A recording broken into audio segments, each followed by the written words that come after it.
Последние годы Батуми становится популярным направлением для тех, кто хочет переехать жить на побережье. Но что сдерживает многих от переезда? Начиная с 2022 года в Грузию переехало достаточно большое количество людей.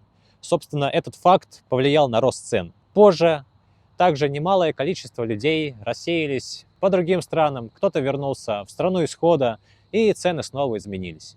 Жизнь не стоит на месте, правда? Ну и, собственно, Батуми тоже продолжает застраиваться.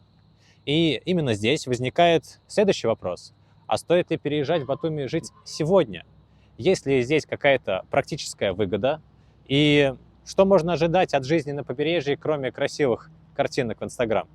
Вы на канале о недвижимости, меня зовут Сергей Карнаухов, и сегодня я хочу показать вам проект, который находится на завершающей стадии строительства, который имеет минимальное количество риска, доступные цены, который является жилым комплексом, газифицированный, в тихом районе города и, конечно же, на первой береговой линии. Если вы искали что-то подобное, то предлагаю вам к обзору проект А-сектор.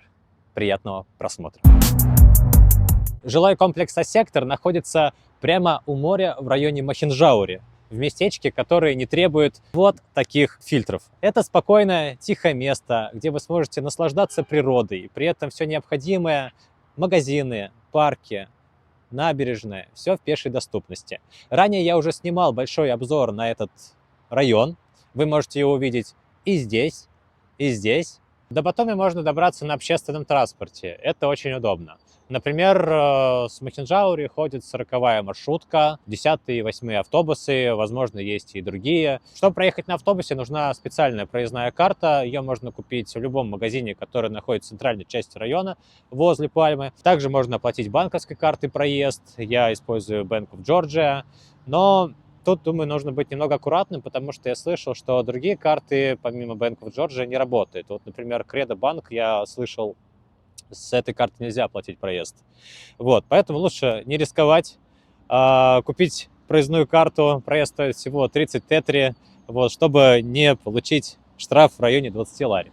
Ну, а если вы не хотите пользоваться общественным транспортом, вы можете взять такси. Сегодня, например, я доехал до Махинджаури за 12 лари, иногда я доезжаю за 18 лари, но не помню, чтобы цена была больше 20. Во всяком случае, конечно, все зависит от расстояния. Я часто езжу с района Новый бульвар до Зеленого мыса. Это в районе 12 километров, если верить карте. Перейдем к истории застройщика. История проста, но очень интересна.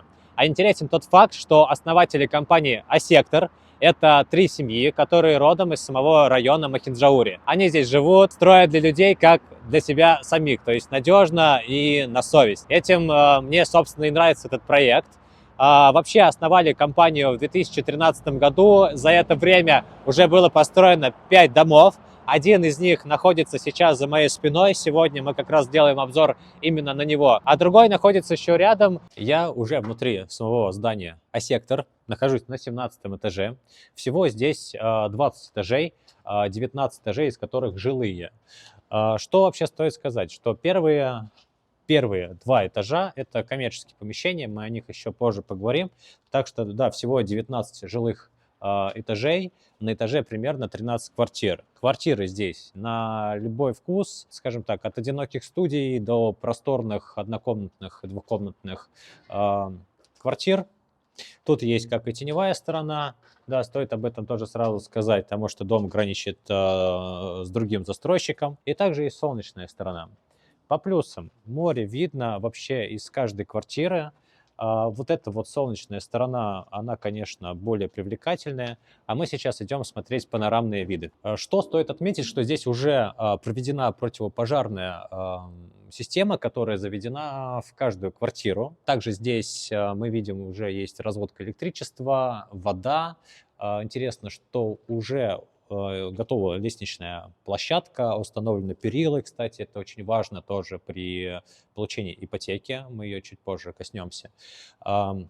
Сделана декоративная штукатурка, и сейчас я хочу вам показать вот эти панорамные виды, мы сейчас к ним пойдем постепенно. Здесь вот по пути как раз видно, что установлены счетчики на электричество.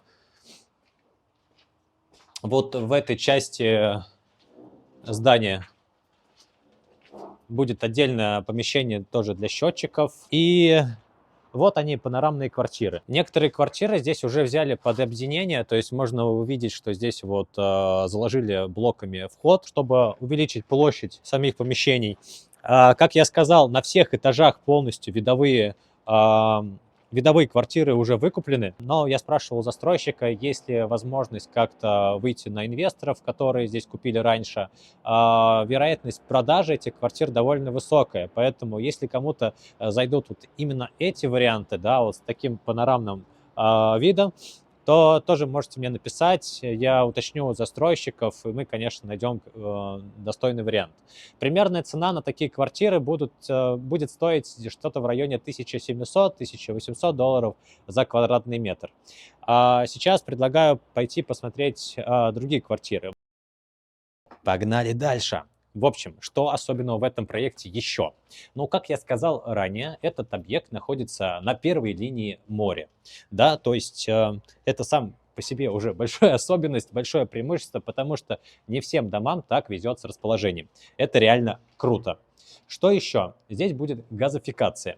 Это жилой комплекс с газом, с нормальным газовым отоплением, то есть не будет никакой сырости, влажности, затхлого запаха. Вот. И часто, допустим, во время зимы, как сейчас, дома, которые находятся рядом с морем, довольно такие холодные, поэтому газоотопление тоже большое преимущество.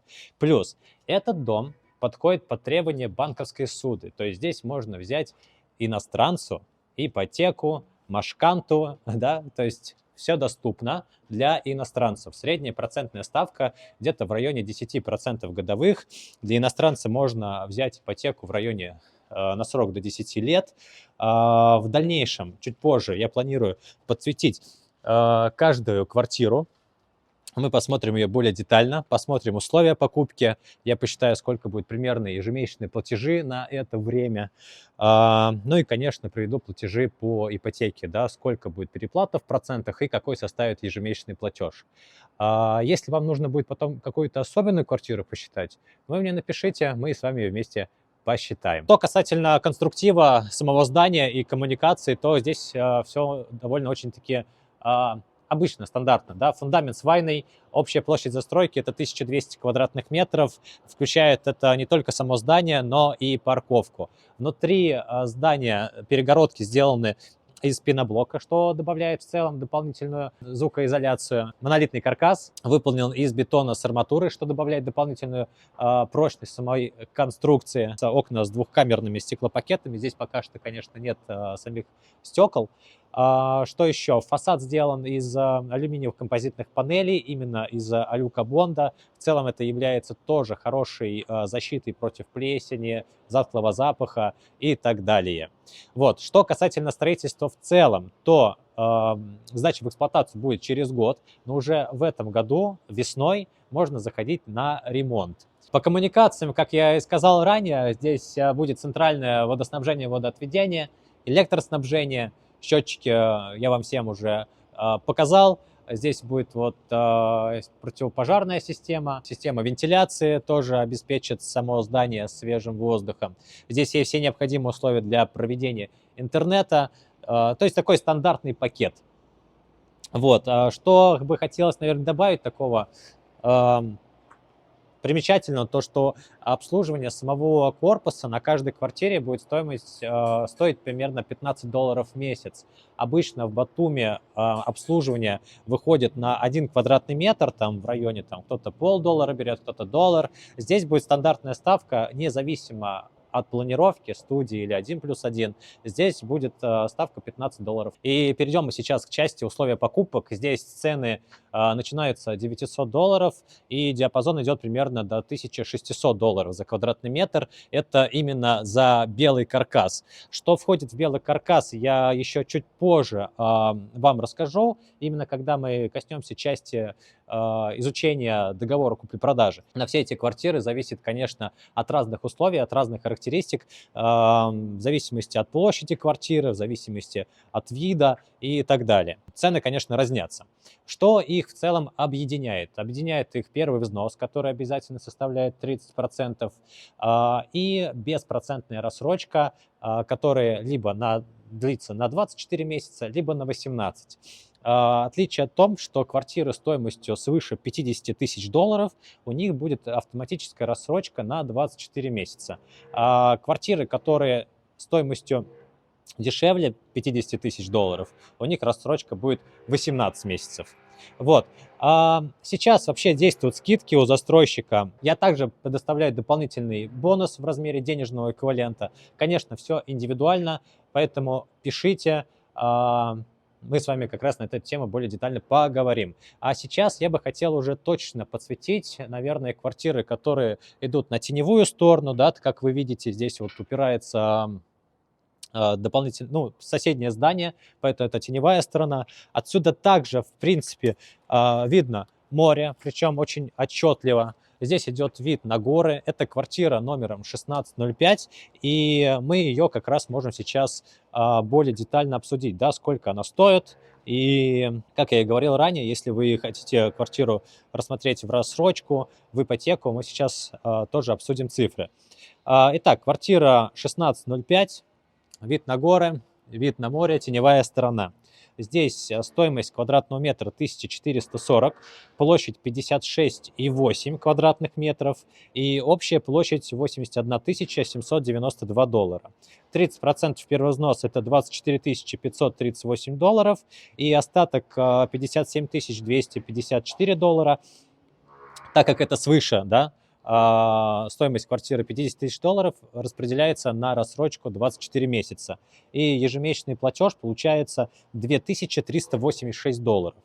Если вы рассматриваете в ипотеку этот вариант, вот 81 792, первоначальный взнос 30% по ипотеке, 24 538, срок кредита 10 лет, процентная ставка 10%, это в долларах.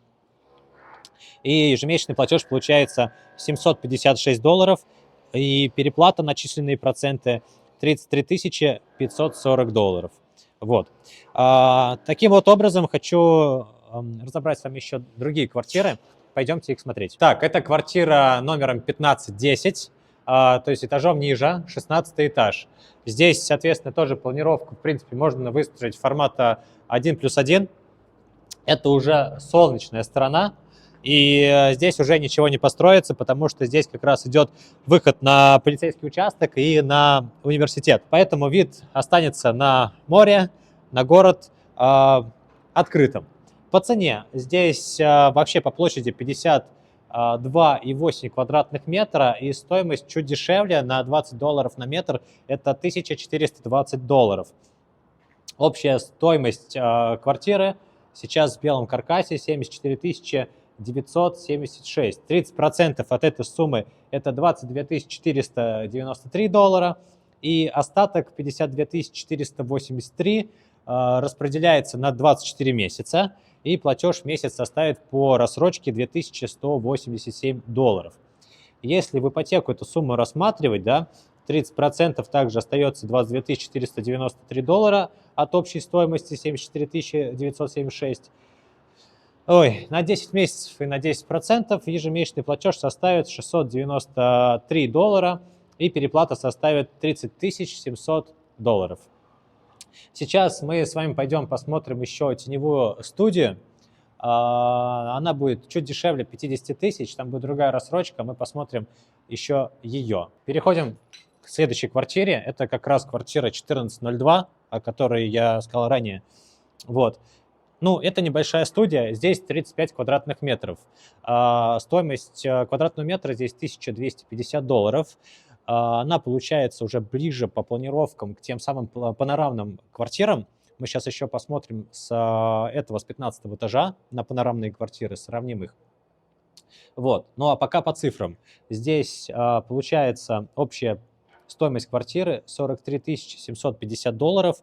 Это, соответственно, ниже 50 тысяч долларов. Соответственно, рассрочка будет 18 месяцев. С платежом 1700 долларов в месяц. Первый взнос составит всего 13 125 долларов. Not bad. По ипотеке. По ипотеке в месяц платеж 400 долларов, а переплата всего 18 тысяч долларов. Здесь, конечно, вид на море более такой сфокусированный. Он мне, наверное, даже больше нравится. Вот. Но, опять же, здесь вот эта теневая сторона, прямой вид на соседнее здание. Вот. Но с правой стороны мы видим горы, с левой стороны как раз море.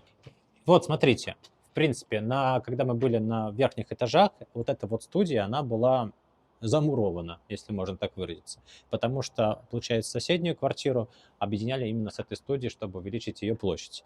И, соответственно, тут, здесь тоже двери уже не было, здесь была кладка из кирпича. И мы вот именно эту планировку сейчас посмотрим с 15 этажа. Здесь идет вот отдельная комната, тоже с такими большими панорамными окнами. Море как на ладони, как будто вообще не видно берега. Я, честно, тащусь от таких видов.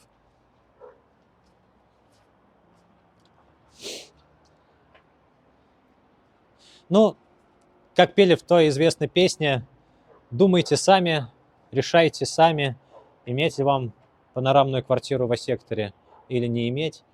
Вот. Кстати, еще один из таких интересных моментов про Мохинджаури, это то, что именно в этой части города часто собираются все вот эти корабли. Такая вот корабельная свадьба мохинджаурская. По инвестиционной составляющей. Но, вы знаете, застройщик рассчитывает рентабельность от сдачи в аренду этих квартир примерно на 8% годовых. Да, такая вот средняя рентабельность в Батуми, 8-12% годовых. Но, знаете, трудно что-то сказать наверняка, потому что делить шкуру неубитого медведя – дело такое. Вот. Однако, что можно сказать точно? Точно я знаю, что квартиры формата 1+1 в районе Мохинджаори в сезон за ночь стоили что-то в районе 200 лари. Это где-то $70. На это, думаю, можно точно рассчитывать. Что касательно долгосрочной аренды, да, в межсезонье, ну, тоже все зависит, конечно, от ремонта, от видовых характеристик. Но я думаю, что это будет не менее $350 в месяц, а может быть и все 400, а может быть и все 500. Но вот на такие цифры примерно можно рассчитывать. Дальше, по капитализации. Вообще на сайте компании есть интересный слайд по росту цены на квадратный метр. Как видите, здесь цены стартовали от $720 и прогнозируются до 2000. Я думаю, что это похоже на правду. Хороший дом на первой линии моря. Ну, это довольно достойная покупка в сфере недвижимости. Думаю, что она стоит своих денег. Я думаю, что сейчас есть экономический смысл купить часть, скажем, этого дома, квартиру, да, пока этот дом не сдался в эксплуатацию.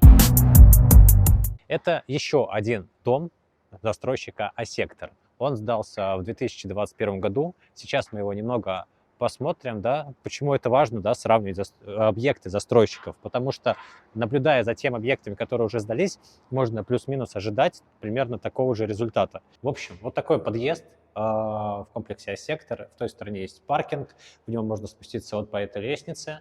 Подъезд очень такой сделан в милых тонах. Здесь, кстати, указано, что сдача в 2021 году была.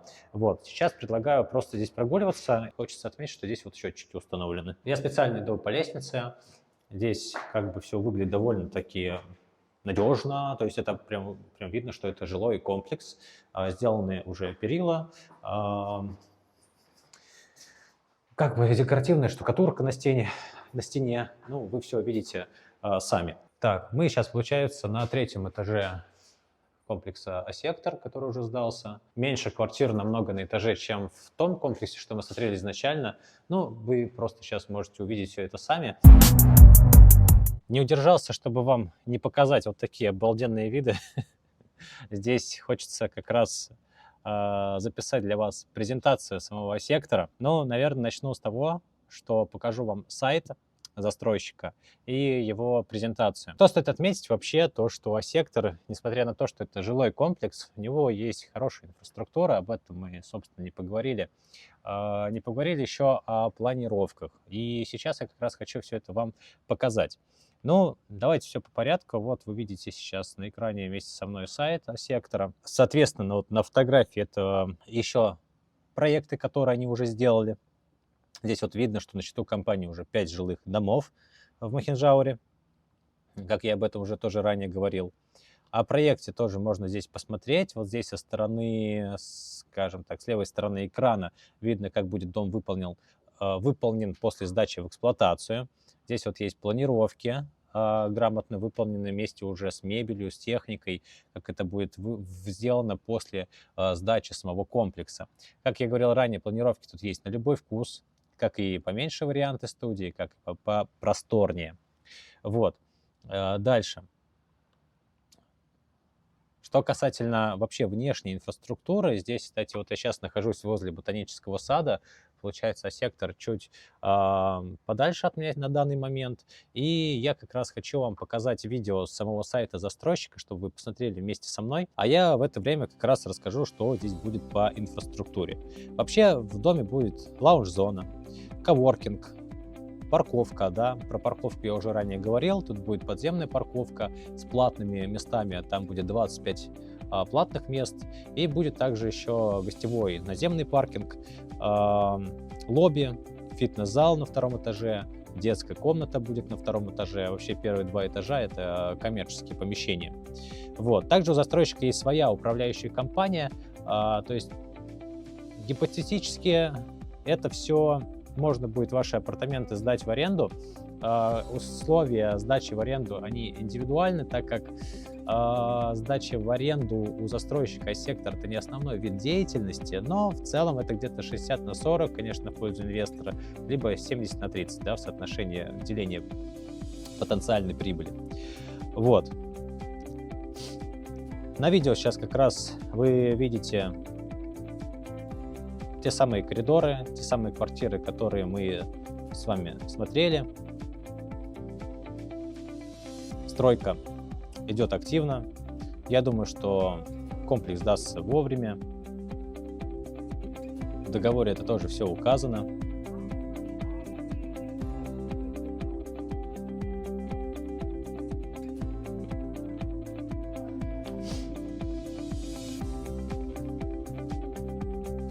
Ну, давайте теперь перейдем к планировкам. Вот такая планировка, сейчас вы видите ее на экране, у себя тоже. Я ее открою сейчас еще в презентации. Вот у меня есть презентация от застройщика, сектор. И вы тоже ее сейчас увидите вместе со мной. Итак, все с самого начала. Семейный очаг и ваша особенная квартира, да, это вот такая... такое позиционирование застройщика. Вот, если, допустим, Next, он строит больше апартаменты для туристов, то сектор — это концепция самого застройщика, он строит для семей. Дальше. Объекты, которые уже сдались, закончились у данного застройщика, вы тоже видите это все на экране.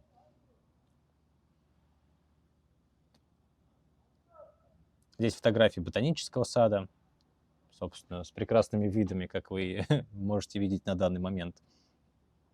Вот она инфраструктура, которую я описывал, то есть лаунж-зона, зона ресепшена, ресторан здесь будет, супермаркет. С супермаркетом, кстати, уже договор подписан. Я пока не буду говорить с каким, но, в принципе, этот вопрос уже у застройщика решен. Вот, это, ну, опять же, со слов застройщика. И теперь вот, собственно, по плану этажа, по планировкам, вот, все достаточно просто. Здесь вот получается с левой стороны, вот здесь, это сторона моря. Получается 1, 2, 3, 4, это 4 видовых квартиры. Мы с вами сегодня здесь гуляли, смотрели, какие там потрясающие виды. Я думаю, они вам тоже понравились. С этой стороны, получается, это теневая сторона. Здесь находится здание застройщика «Колос», из-за чего эта часть будет, ну, собственно, не такой солнечный, как бы хотелось. Но, опять же, есть люди, которым нравится теневая сторона. Вот. И если они вам тоже нравятся, то сейчас есть возможность купить их по более скромной цене. На этаже будут стоять 2 лифта, лифты марки Fuji и 2 лестничных площадки. Соответственно, здесь первая площадка и вот здесь получается вторая. Вид с правой стороны — это вид как раз на полицейский участок и на институт. Здесь идет вид на сам город Батуми, вдали он виднеется, и на Махинджауре. Если говорить о планировках, я уже, как ранее сказал, здесь вот есть разные виды планировки. Их, кстати, можно будет объединять для удобства, если кому-то это нужно. По умолчанию квартиры все сдают в состоянии белого каркаса, но застройщик предлагает опцию ремонта, которая стоит $350. Вот, это без мебели и техники. Еще вот с этого места хотелось бы, конечно, рассказать немного о юридической части. Все-таки хотелось бы, наверное, отметить то, что я не юрист, но как брокер по недвижимости все-таки какие-то базовые вещи стараюсь обращать внимание для покупателей. И сегодня вот традиционно как бы я тоже подсвечу некоторые моменты, хотя, опять же, я все-таки буду, наверное, откровенным, что все договоры, конечно же, нужно согласовывать с юристами. Итак, но на данный момент вы видите договор купли-продажи сектора, который мне прислал застройщик. Это такой, ну, базовый шаблон, да, драфт, черновик, другими словами. Ну, на что стоит обратить? Давайте вот посмотрим, например, пункт 2.1. Он, конечно, на английском и на русском, но просто пробегусь по некоторым каким-то основным вещам. Вот. Что стоит отметить? Что вот это вот жилые апартаменты, да, жилая квартира, то есть со статусом это указано все в договоре, и это очень важно, потому что это большая разница, да, между апартаментами и жилым комплексом. Вот, потому что разница может быть в налоговой части, может быть в ограничении по проживанию, то есть есть некоторые апартаменты, которые есть ограничения на проживание, допустим, в сезон, да, так как апартаменты часто сдаются и управляются управляющими компаниями, цель которых зарабатывать деньги. Поэтому есть определенные условия, которые они выдвигают для своих собственников. В жилых квартирах, в квартирах, да, со статусом жилой комплекс таких ограничений нету. Налог на перепродажу составляет всего 5%, а не 20%, как на апартаменты, и так далее, и того подобного. Особо вдаваться сейчас в подробности разницы между апартаментами и квартирами жилого статуса я не буду, но если кому-то интересно, напишите в комментарии, мы сделаем обзор полноценный на эту ситуацию. Вот. А, так, дальше по договору. Давайте посмотрим детали и характеристики. Да? Тут будет написано о том, как будет сдаваться дом, какой отделки. Тут вот, например, интересно, вот пункт 2.4. Мы можем увидеть, что квартиры сдаются в отделке, что балконы облицованы плиткой и отделаны, что не все застройщики, кстати, предлагают. Будут установлены двери и окна, будет сделана стяжка пола, проведены коммуникации и так далее. В третьем пункте указывается порядок оплаты и график платежей. Если вы покупаете квартиру в рассрочку, то это, конечно, тоже немаловажно знать, когда у вас там платежи, чтобы ничего не просрочить, чтобы можно было их доказать. В четвертом пункте указываются уже обязанности продавца. Обязанностей у него много, их лучше всего, конечно, изучать с вашим юристом. Вот здесь их можно также посвятить. В пятом пункте обязанности покупателя, что он должен все выплатить вовремя. Так. Вот, например, интересный пункт 5.2.4. Так, покупатель имеет право отчуждать, дарить будущее имущественное право, либо перепродавать. Ну, в общем, не судите за знанием моего английского языка. Вот стоит, думаю, обратить вот на последнюю строчку внимания, что, однако, такие действия могут быть предприняты только с согласия продавца. Вот. И получается, что если вы хотите перепродать свою квартиру, либо там подарить ее кому-то, это все нужно будет согласовывать с застройщиком, и это очень важно. Потому что не все застройщики, ну, бывают, соглашаются на это. Но я уточнял именно этот вопрос, получается, с руководством компании «Сектор». Они сказали, что никогда таких ограничений для своих инвесторов они не ставят, поэтому если вас заинтересует переуступка, просто на момент покупки надо будет это все уточнять, да, то есть заранее предупредить, какие у вас цели покупки. Но, как я сказал ранее, сам сектор не против никакой перепродажи. Я, например, знаю, что некоторые застройщики разрешают перепродажу своих апартаментов, своих квартир после выплаты определенного процента от стоимости квартиры. Вот. И потом уже, там, мол, допустим, 50% вы выплатили, можете перепродать. Опять же, после согласования. Здесь же сектор, у него более гибкие условия, что, как мне лично, очень нравится. Ну, в принципе, вот такие условия. Да, если кому-то нужен будет договор, я, конечно, его пришлю отдельно. Вот, вы с ним можете тоже ознакомиться более детально. Ну и, как я сказал в самом начале, такие вещи нужно будет изучать с юристом. Пишите, если у вас будут какие-то дополнительные вопросы. Ну что, друзья, вот такой проект мы сегодня посмотрели. Тихий район, газифицированный дом, хорошая инфраструктура. Знаете, особо радует то, что проект практически завершен. А это значит минимум рисков. Это значит, что не придется ждать сдачи долгие годы. Если вы задумывались о переезде или о вложении средств в надежный проект, возможно, сектор – это именно тот вариант, который вы искали. Пишите, если у вас есть какие-то дополнительные вопросы. Все мои контакты вы найдете в описании канала. Я благодарю вас за то, что досмотрели это видео до конца. Подписывайтесь на канал, ставьте лайк. Обязательно пишите комментарии. Любые комментарии, как и хорошие, так и плохие. Все комментарии будут полезны. Я с вами прощаюсь. Увидимся в следующем видео. Bye.